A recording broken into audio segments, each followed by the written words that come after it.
So, hello there. My name is Chris Palmer. In this video, what I would like to bring to you is today's live, which I have Matt Diggity. Matt Diggity's been in the industry forever. I'm sure he doesn't need any introductions, but the very first thing that I really want to ask you, Matt, is what's going on with you? What have you been up to? That's really what's what going I on. Yeah, that's a good question. So right now, this isn't like my typical background people might see on my YouTube channel. I'm in Phuket, Thailand. So make a long story short, I normally live in Chiang Mai, Thailand, but for the first quarter of the year, the farmers don't dispose of their crops like normal people. They just fucking burn it. Excuse me. They just burn it. So the air gets really bad. So we have an excuse to head down to the islands this part of the year. So I'm in an Airbnb. I had COVID last week, and now I'm free and clear. So it's been an interesting one. Yeah, you look healthy. Skin's clear. Looks good. Doing you look okay. Healthy, man. Awesome. So, but I was more interested in business wise, because I see a lot. Like I saw the Launchpad. I saw the authority links. I've been seeing your ads popping up in my feed. Like business wise, you're into a lot of stuff. What's the primary focus? Primary focus. Yeah. Okay. Let me give you a snapshot of the whole ecosystem. So Diggity marketing is the overall brand, right? It's basically content, right? Diggity marketing produces content, and the other businesses that fall under that, like the Chiang Mai SEO conference when I do that, the Affiliate Lab, the Search Initiative. Affiliate Lab is a course on SEO and affiliate marketing. The Search Initiative is an agency. And then side businesses would be Authority Builders. That's a backlink service. And then what am I missing? LeadSpring. That's the one. Yeah. The main business is pretty much LeadSpring. LeadSpring is it sounds like lead generation, but it's actually affiliate marketing agency. We just basically build, rank, flip, and monetize affiliate websites, and that's the bread and butter. Oh, that's the bread and butter. Yeah, I thought that was pretty genius when I saw. I was like, so he's getting in when people are starting to build, and then helping them give them that push, right? Is that yeah? Was I looking at that right? Okay, yeah, yeah. Cool. So that's like what we have on LeadSpring's homepage, like the Launchpad program that you're talking about. And the Launchpad, in case people aren't familiar with it, works like this. Well, at least it used to work like this. Let's say you got a site making $5,000 a month and you get stuck. You couldn't get past that point.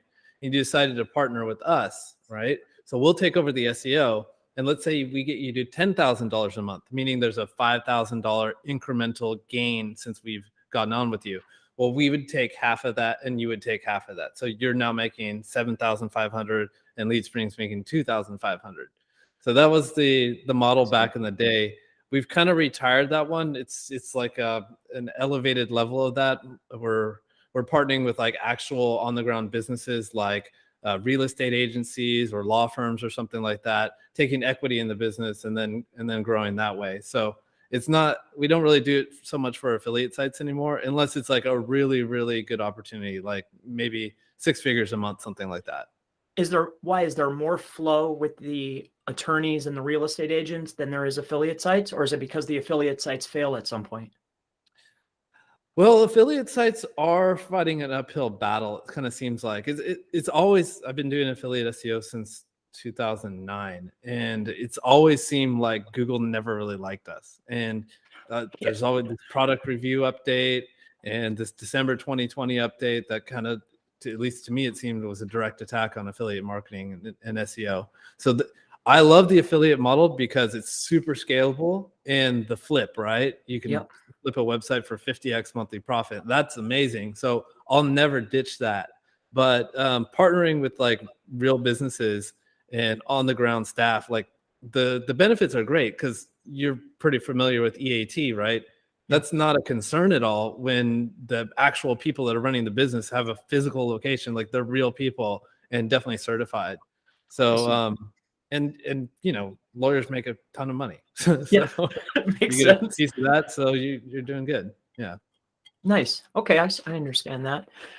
So then that just leads me to the next question. So I'm really looking to learn, right? Because I've been watching you forever. It was the first one. Your stuff was the first that I came across, and then Gotch, but you were first, right? I was like, what's Diggity got, right? That's awesome. Yeah. So what I'm wondering is, what are some of the biggest mistakes that you've learned? If you had 5 of them, what do you think were some of the biggest mistakes as you're stepping through the path, walking through life? The biggest ones, like, hey, I wish I would have turned left instead of right. What are those? I only get 5. Okay. Or No. oh, you got more. Okay. I got 100. Now I'll just give like some of the main ones that I can think off the top of my head. Is first, I remember the first time I really started to scale with content marketing and SEO and affiliate websites, and I started to get a portfolio that was generating a good chunk of money. And to me, a good chunk of money was $10,000 a month, because that's the salary I replaced as an engineer. Like, okay, I can successfully say that I've moved past that life and into this life, and it's a net zero gain. Like the sky's the limit at this point. I haven't made a bad decision. And I started to get confident, into the point where if a new SEO technique started to sound like a good idea, I just do it. I just freaking do it. Okay, apply it to all the sites, right? And the stupid thing I did back in the day was, SE Nuke, right? Yeah. Oh yeah. So the SOP was use PBNs for your target anchor text, which is fine, still works right now.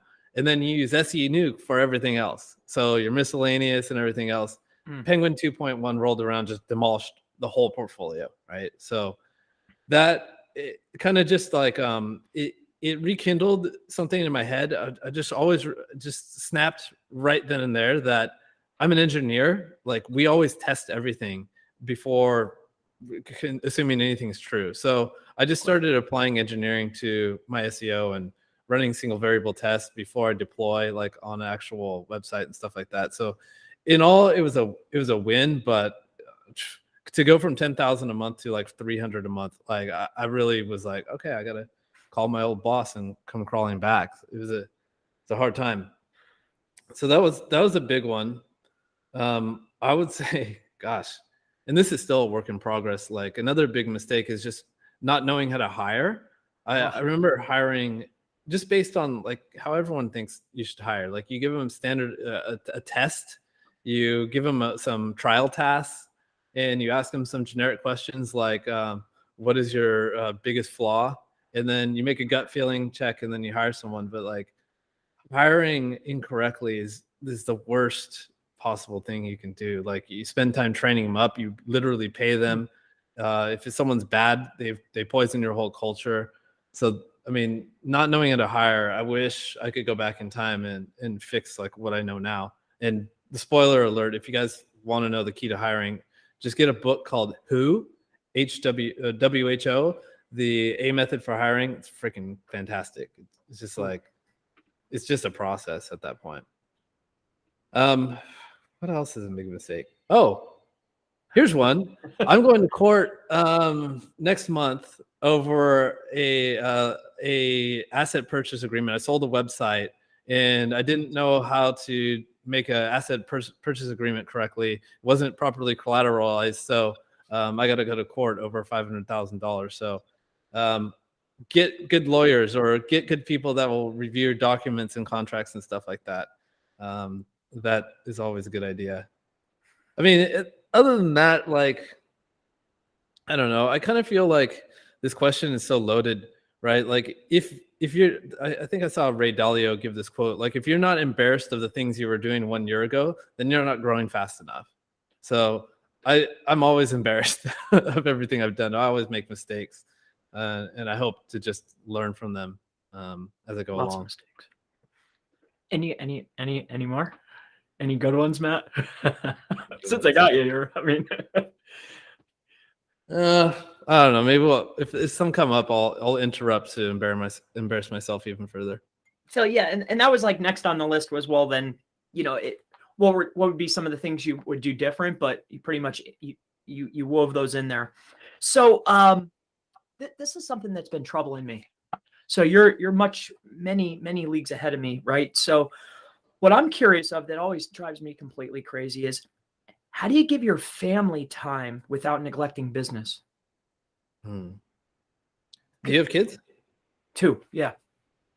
Isn't it? It's like, it's a never-ending battle, right? Like, even if you give your kids 3 hours a day, 4 hours or 5 hours a day, there's an unending amount of I don't want to call it guilt, but like it's never enough. It's never enough, right? The kids deserve all the time, right? So that's a challenging one that I've been figuring out. My daughter just turned 2 on Monday, so yeah, I feel you.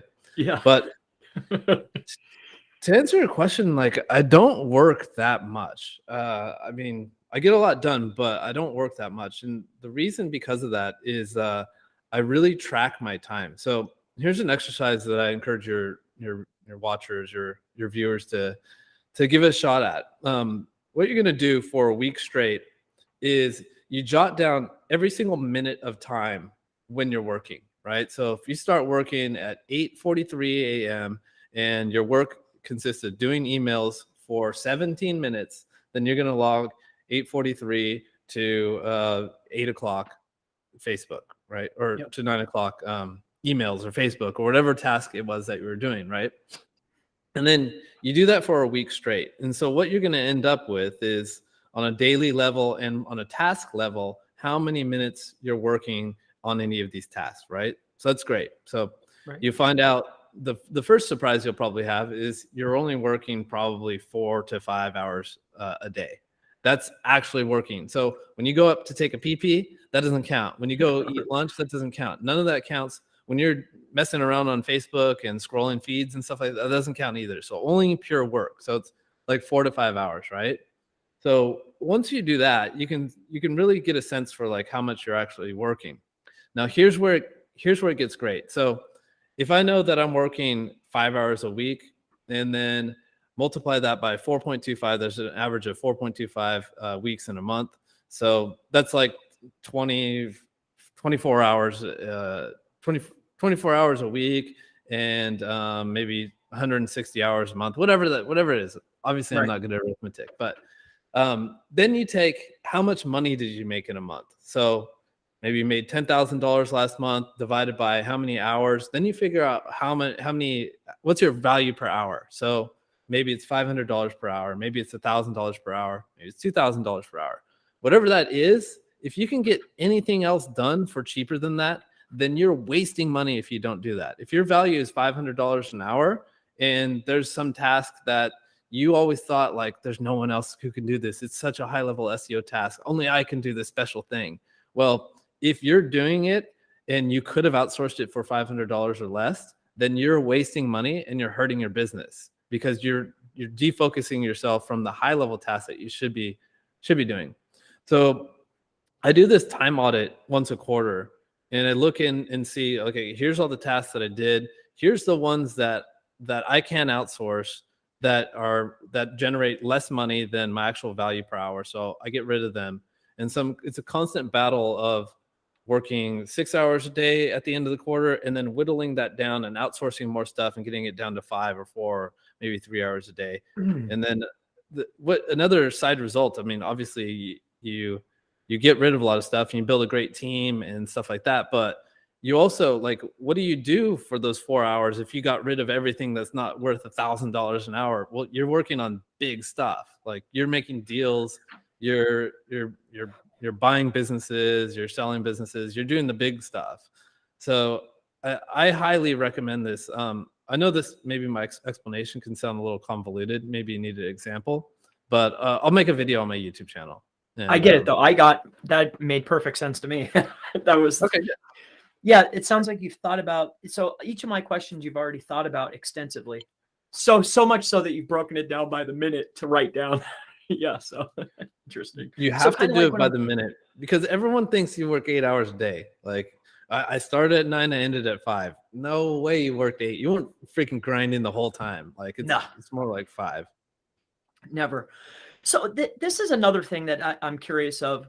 So why this is you were speaking of like money per hour. So this is something I always notice. Why is there such price inflation in the SEO community? Meaning, if you get what I'm saying. So if you're in a certain community, and I might be able to go get a link from Authority Builders for say 2 bills, but then over here it's 5. Why? Why is there so greed? Or what do you think? Just because they can? I mean, so okay, this is like I like this question. So it's so complex. I think it's like an economic situation, right? So we look at where's the money coming from, right? The content websites, like the value you get from SEO is skyrocketing right now, right? Like For if sure. just let's just use affiliate SEO. You can apply this to e-commerce, you can apply it to client SEO, whatever. But the value you're getting from SEO at the end of the day is well worth it, right? If you get an affiliate website to rank to the top of Google for your main keywords for just 1 month, you just paid for the entire journey, right? The entire journey was paid for with just 1 month of being at the top of Google, right? So the profit margins are insane. That makes people a little bit more relaxed on being stingy with their wallets, just because they know it's going to be paid back eventually, right? Yeah. So then another thing is you have investment money coming into the space, right? People are buying SaaS websites, e-commerce, and affiliate websites, right? Yeah. Not even 4 years ago, we were looking at 35x multiples. So if you had a website making $1,000 a month, you could sell it for $35,000, right? Yep. Now they're $50,000, sometimes 55, depending on various parameters we can discuss later. But so your $1,000 a month site is now selling for 55,000. So there's all this money coming in. Like the upside is so there that the people selling the links, like the webmasters themselves, they know you guys are making money, and so they're charging you more.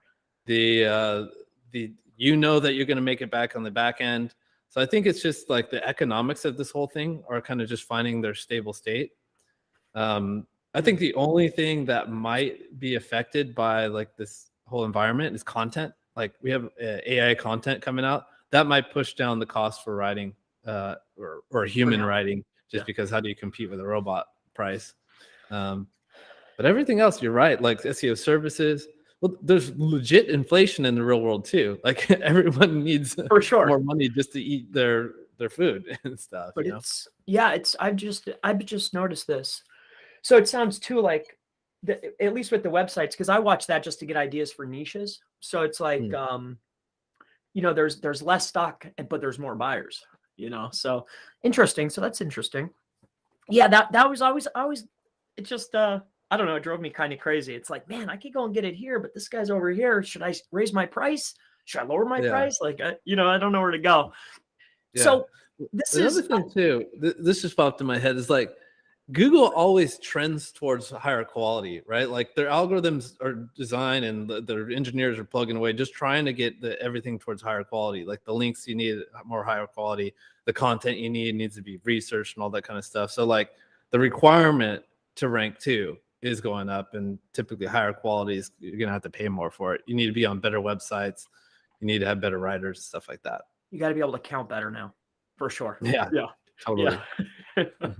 So this is something I keep seeing you pop up, right? And I want to run ads myself. So one of the questions I wanted to ask you is, if stuff wasn't working, right, you would turn it off, I would assume, unless you have unlimited budget, which that would be crazy. But so I wanted to ask you, the YouTube ads that you're running, like, does that style work? Is that effective? Yeah, because it's been the same video consistently. I'm just curious for myself, really. Sorry. Yeah. So okay. So ads, right? Like the great thing about ads is everything's trackable, right? Like your KPIs. So like what is my ad trying to do? It's trying to get someone to watch a webinar, right? And so you can reverse engineer and figure out like what is the value of a webinar viewer to me.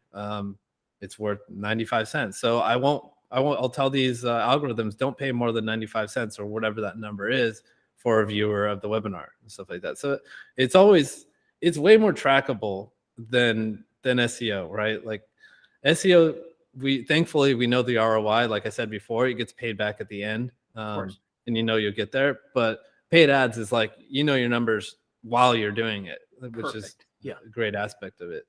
But like this gets me back to like, why am I doing YouTube in the first place? I almost feel like YouTube is like a young man's game, right? Like I'm looking to build an audience. I want to grind it out on YouTube and stuff like that. Like it's half like I want to like help. This is part of my personal mission. Like I want my whole MO is about freedom. Like this tattoo here is about freedom. And I want to give that to the world. So there's part of me that wants to like teach and help people figure out problems that aren't necessarily evident because SEO is kind of muddled.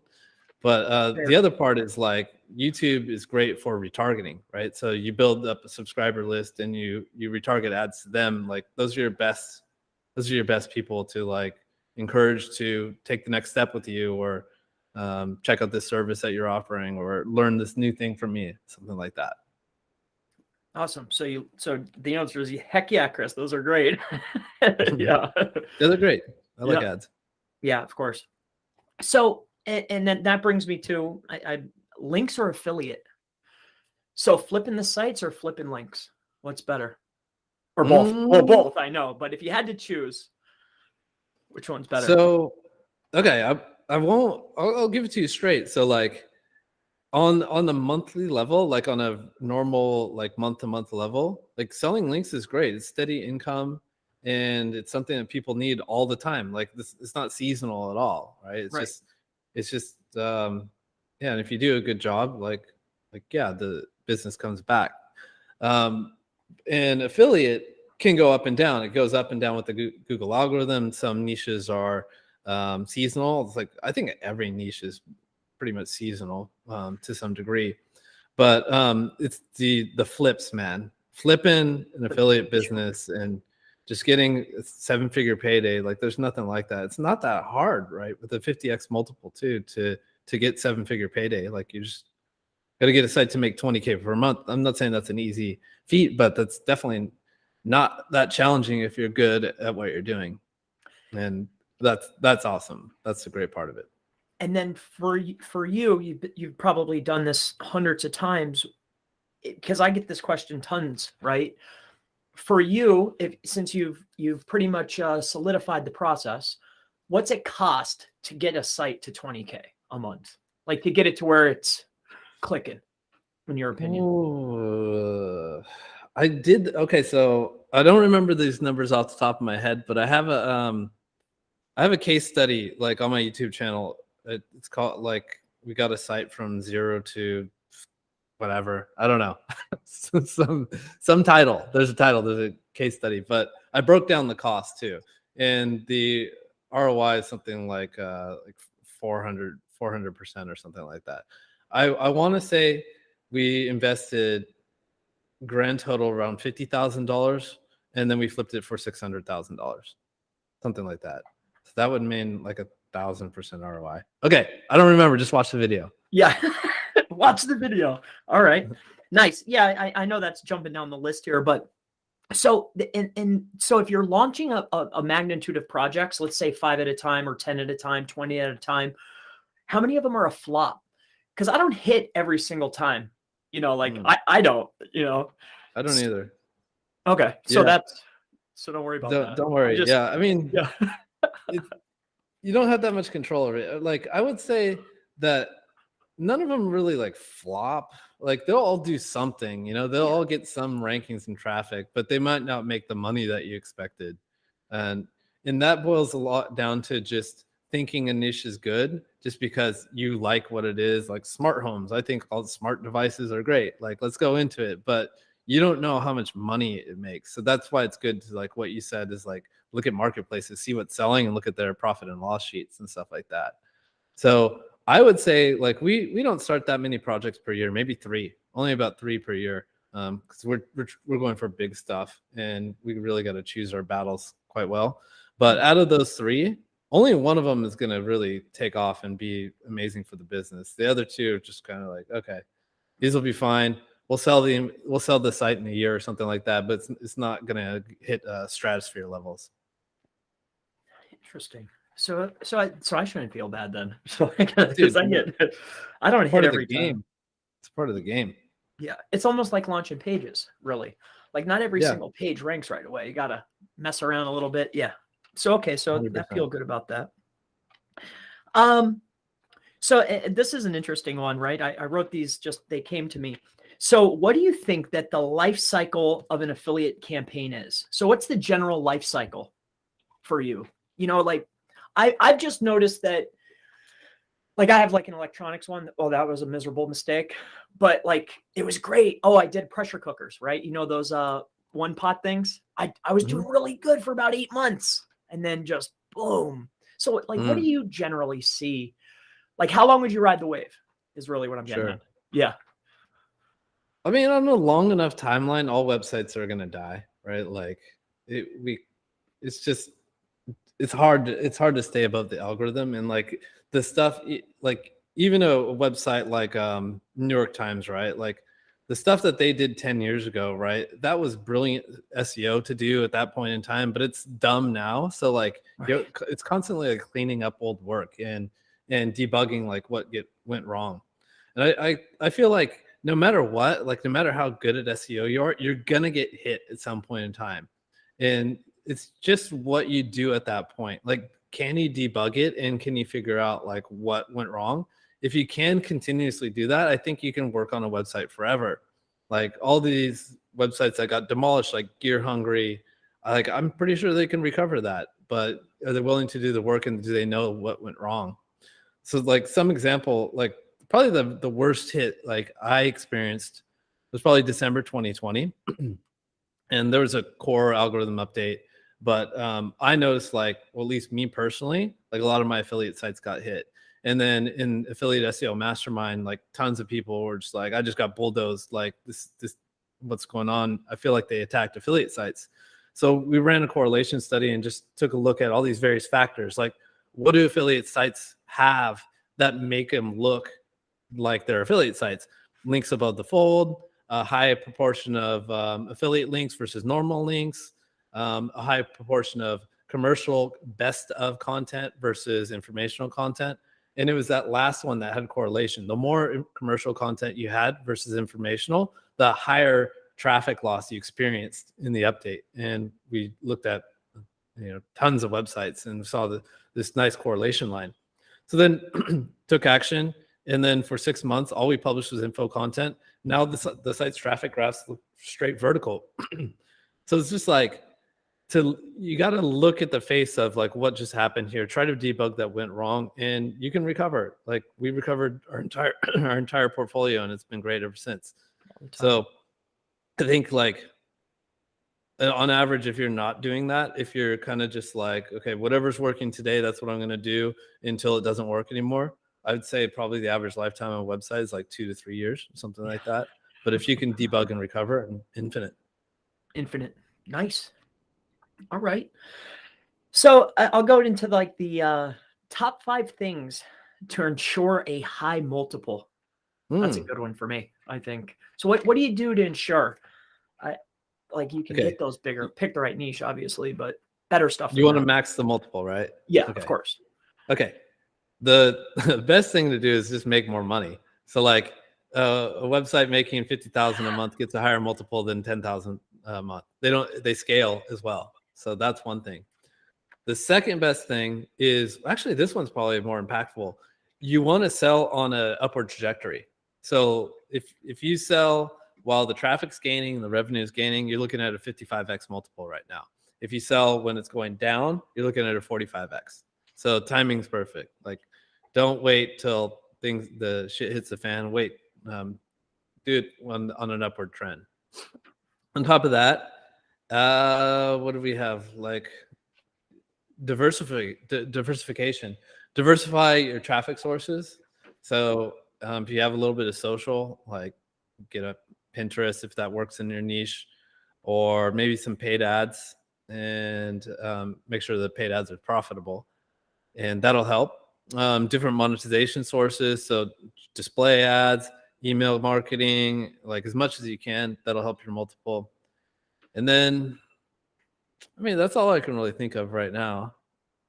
Maybe niche matters, I guess. I don't know. I haven't really seen a trend in niche, to be honest. What have you seen really hurt other than what you mentioned in reverse? What have you seen like, oh, if they see that, it's toast?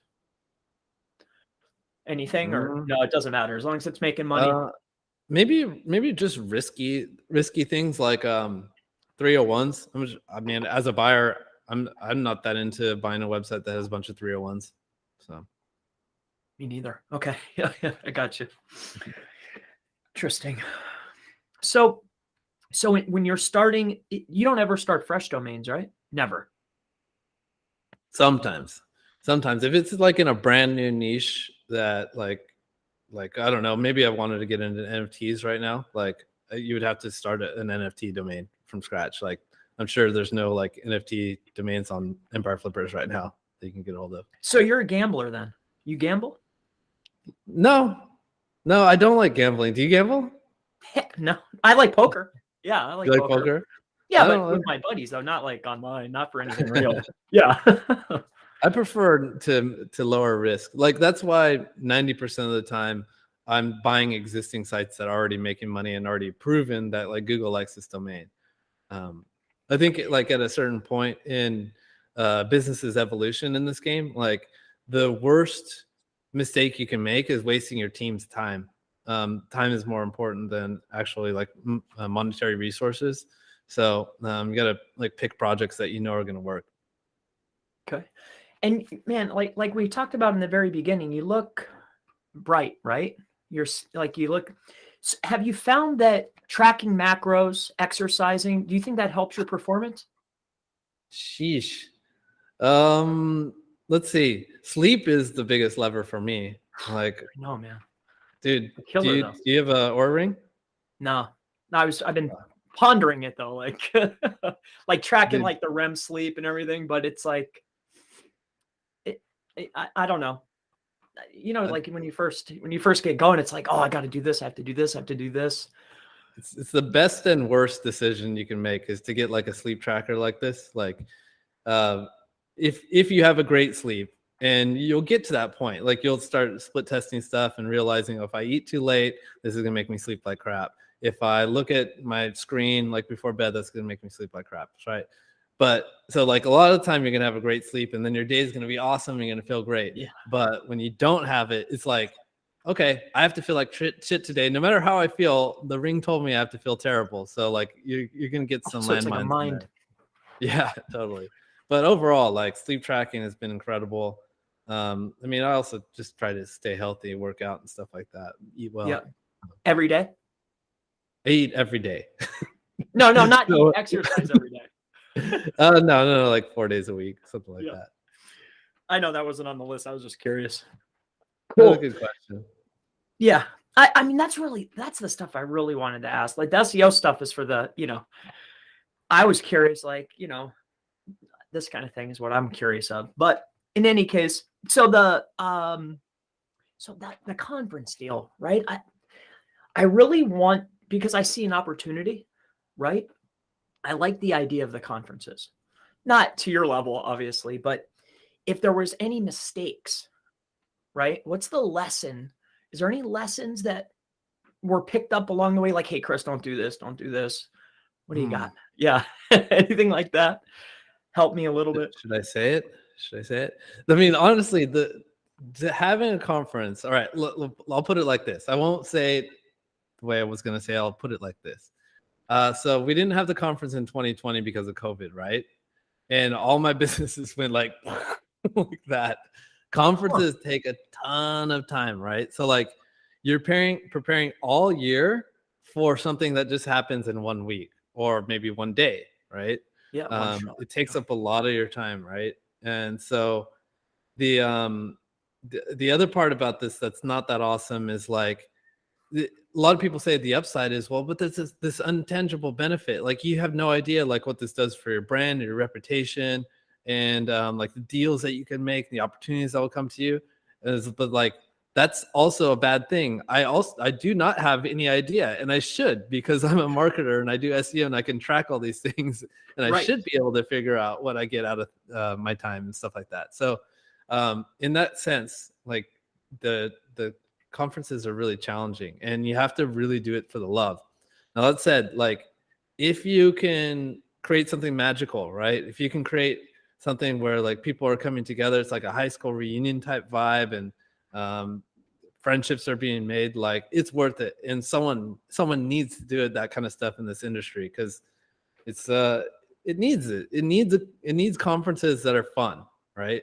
Yeah, I encourage you, like, man, if you get something going, I'll come. I'll definitely come. Sweet. Well, wow, really? That's cool to hear. Thanks, man. I'd love to. I'm nice. fiending for some social interaction since COVID, right? Yeah, that really sucked. I had it for a few days. I just laid on literally like in my box here in my office. I just laid here by these weights here. That's pretty much about it. Are you Couple literally days. in a dark room? Well, I run a small auction company, and in the back, I built myself like a little studio. It's Okay. about 13 by 6, It's maybe very 5. Yeah. it's very Dark Knight of you. It's very Batman. Thank you. Yeah. I try. Batman's Good. not really a real superhero, though. Why? Because no powers? No powers. Yeah. Why Okay. would you consider him that's a good question. Do you consider Batman a superhero? I mean, hangs out with superheroes. You would think so, but you're right. There's nothing super about him except like He's rich. he's rich. He's rich. That's his power. He's rich. Yeah, fair enough. What a good lesson to teach my What son. about Tony Stark? Is Tony Stark a superhero? Not really. Technically, Goodness. I mean, if it with the same logic, no, not really. Yeah. Star-Lord, he just has like futuristic gadgets. Oh my goodness. I can't believe that we just unraveled all the magic of all this these Disney I was just movies. curious. So, are you a Star Wars fan? Star Wars, yeah, indeed. I love you even more now. Cool. All right. So then, here's I have a few more mundane questions here.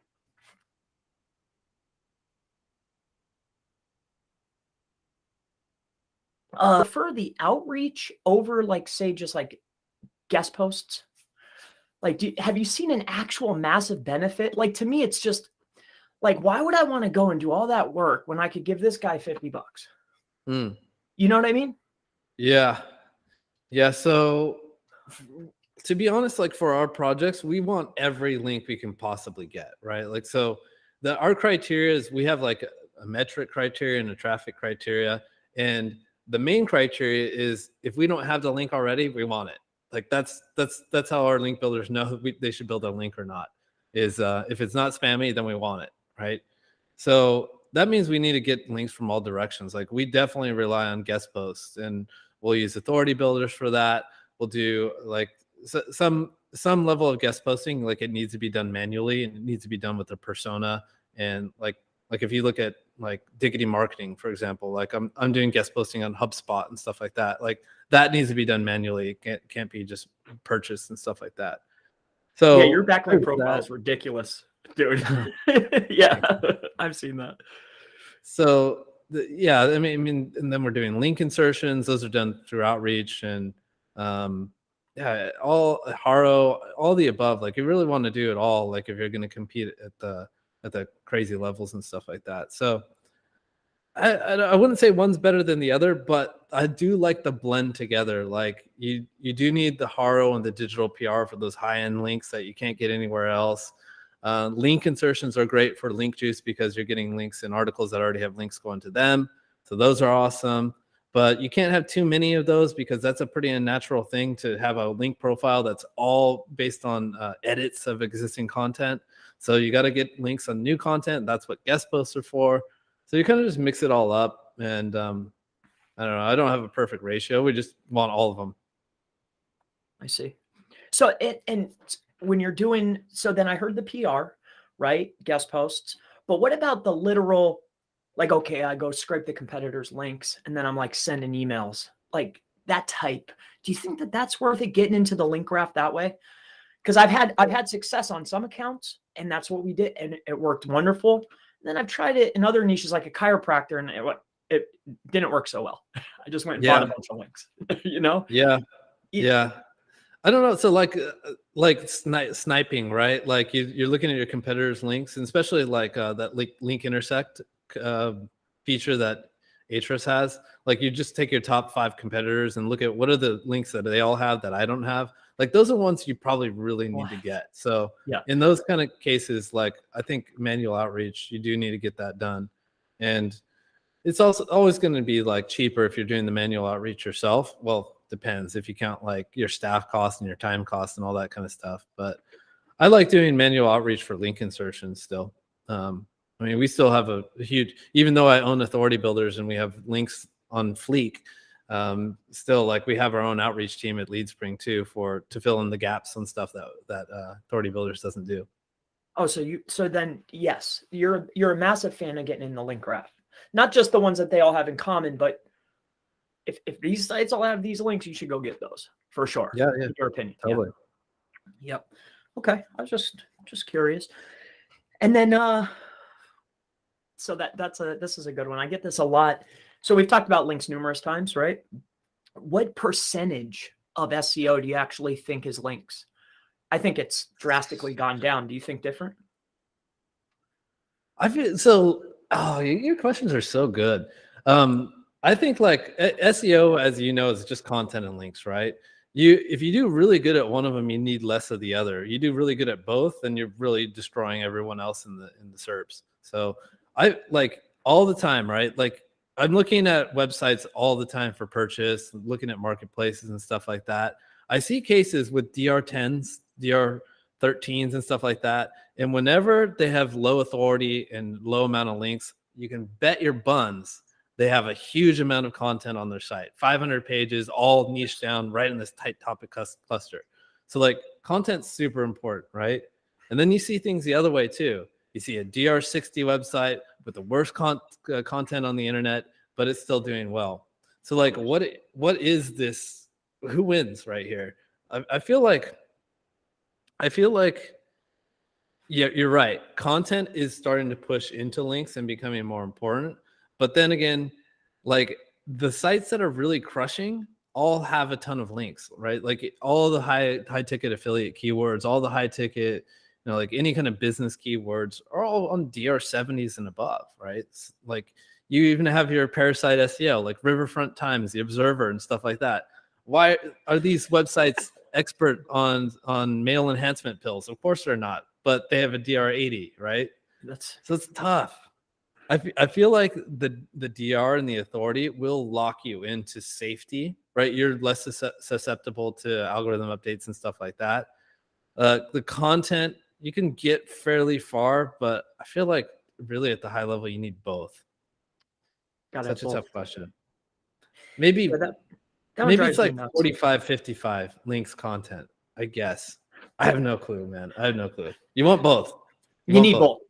Yeah. And I mean, I know I'm getting a couple SEO ones in here just because it's stuff that's been driving me crazy. So I've been stacking in the anchor text. So instead of like targeting a keyword or a phrase, pick the brand name, the phrase, multiple phrases, variations, maybe a whole paragraph, and seeing wonderful success. Have you been seeing this across your type of projects? Bro, you call me red-handed. I haven't done anchor text selection in a long time, but I will check with the team and see what they're working on. Okay. Yeah. And then yeah, I just had other little tiny questions. I mean, that really wraps up the main primary questions, and we've been going for quite some time. You've been gracious with your time, and I even gave you a bunch of headache with Melon app. Don't buy that, right? Don't use that. It wasn't your fault. It wasn't your fault. Yeah. It's just this perfect storm. And the last piece is I heard you mention DR numerous times. So you're an Ahrefs fan through and through. I guess so.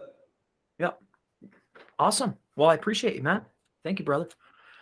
It's been a fun time. Good questions and nice to finally catch up. Yeah. Excellent. So thank you for having me. No, thank you. Thank you for coming, man. I appreciate your time. Thank you so much, Matt. Have a good one. All right, take care, brother. Yep. Bye-bye.